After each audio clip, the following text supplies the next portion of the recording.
Salut à tous, c'est Teaser, j'espère que vous allez bien. On se retrouve pour une nouvelle vidéo. 5 clubs à suivre cette saison en Ligue 1. Je vais vous donner selon moi les 5 clubs qui peuvent créer la surprise cette saison.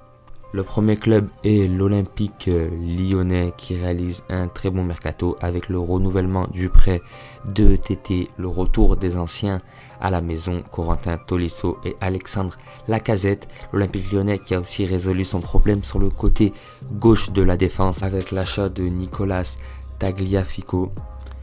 Ils ont potentiellement une des meilleures équipes de Ligue 1 sur le papier.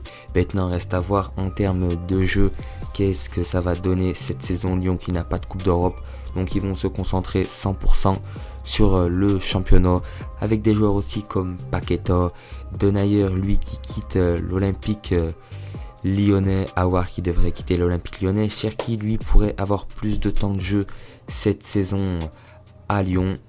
Lyon a une très belle équipe sur le papier. Maintenant, on va voir qu'est-ce que ça donne durant ce début de saison en Ligue 1. Il ne faudra pas rater son début si l'Olympique lyonnais veut aller chercher la Ligue des Champions la saison prochaine.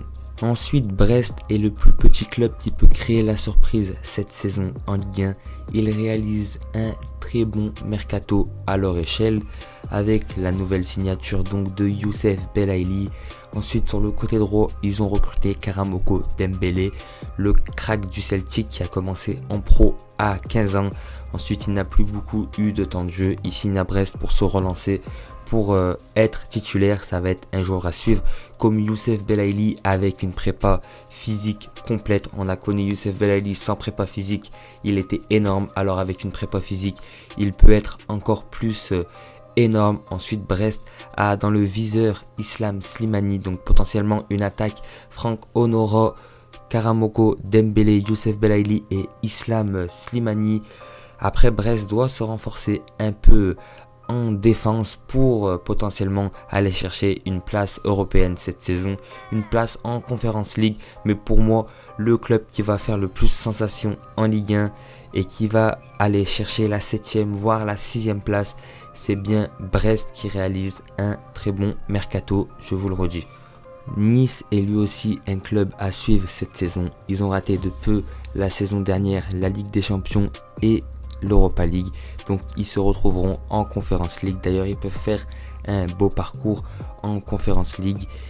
Ils ont de très bons joueurs, le mercato n'est pas terminé, ils cherchent des renforts encore, mais ils ont de bons joueurs quasiment à toutes les lignes. En pointe, t'as Andy Delors et Amine Gouiri. Visiblement, Lucien Favre va jouer avec un seul joueur en pointe, donc pourquoi pas voir Amine Gouiri décalé sur le côté gauche ou en pointe. Ils ont recruté le crack de Lille, Badreddine Bouanani, qui a 18 ans et qui va avoir du temps de jeu cette saison. Bilal Brahimi qui a réalisé de très belles prestations durant ses matchs de pré-saison en numéro 9 ou en ailier. On voit que c'est un numéro 9 qui décroche beaucoup, même si son poste de base c'est ailier gauche ou ailier droit.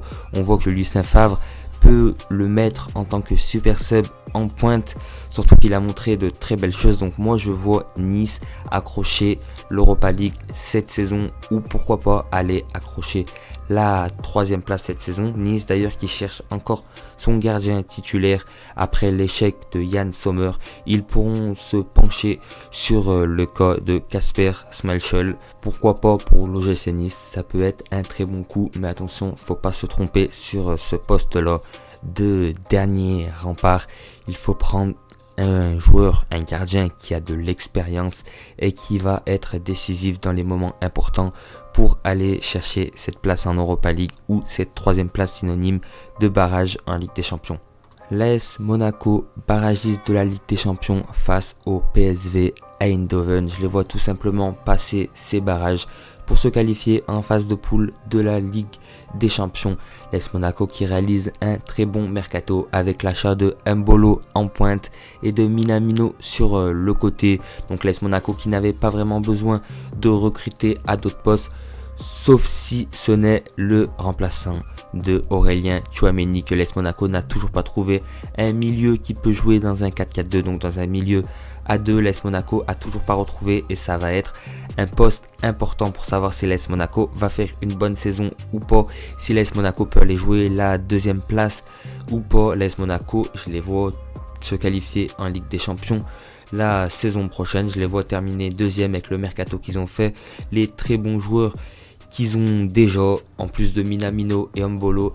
Ils auront une attaque, donc Minamino, Gelson Martins sur les côtés, Embolo, Ben Yedder, Kevin Volland ou Miron Boadu en pointe. Donc ça fait 4 très bonnes attaquants de pointe. Plus après, ils ont 2 très bons ailiers, ils ont de bons remplaçants, ils ont une bonne défense. Après, ils ont un bon gardien, Noble. D'ailleurs, je sais pas si le prêt a été reprolongé. Mais l'AS Monaco a une très belle équipe et l'AS Monaco va faire de belles choses cette saison. Le dernier club de cette vidéo est Lille. Lille qui a réalisé une mauvaise saison en Ligue 1 mais qui a fait une grande saison en Ligue des Champions, qui s'est fait sortir en 8e de finale face au tenant en titre qui était alors Chelsea à cette époque-là. Lille qui a chopé 2 fois Chelsea lors du tirage au sort. Le tirage au sort de la Ligue des Champions a été refait et Lille reprend Chelsea. Malheureusement pour eux, ils n'ont rien pu faire et se sont fait sortir. Mais par contre en Ligue 1, le tenant en titre de la Ligue 1 a terminé 10e. Ils ont fait une très mauvaise saison. Là, ils réalisent un bon mercato pour se relever et aller chercher une place en Coupe d'Europe, en Conference League ou en Europa League. Ça serait bien pour Lille qui réalise un bon mercato avec l'arrivée de Rémi Cabella, de Mohamed Bayo et de Hakim Zedaka. C'est 3 bons joueurs. Ensuite, avec les joueurs qu'ils ont déjà, Renato Sanchez, lui, devrait quitter Lille avant la fin de saison. Botman qui a quitté Lille, le mercato du LOSC n'est pas encore terminé et ils peuvent donc réaliser un meilleur mercato que ce qu'ils sont en train de faire, qui est déjà assez énorme pour Lille. Pour tous ceux qui veulent parler foot, n'hésitez pas à rejoindre le serveur Discord, le lien est en description. C'est la fin de cette vidéo. Je tiens à remercier tous ceux qui l'ont regardé jusqu'à la fin. Les 5 clubs que vous avez vus dans cette vidéo n'ont pas été mis dans un classement, mais ont été mis dans un ordre aléatoire. Donc n'hésitez pas à liker la vidéo et vous abonner, ça ferait vraiment plaisir. Et moi je vous dis salam la famille, c'était Teaser, à la prochaine pour une nouvelle vidéo.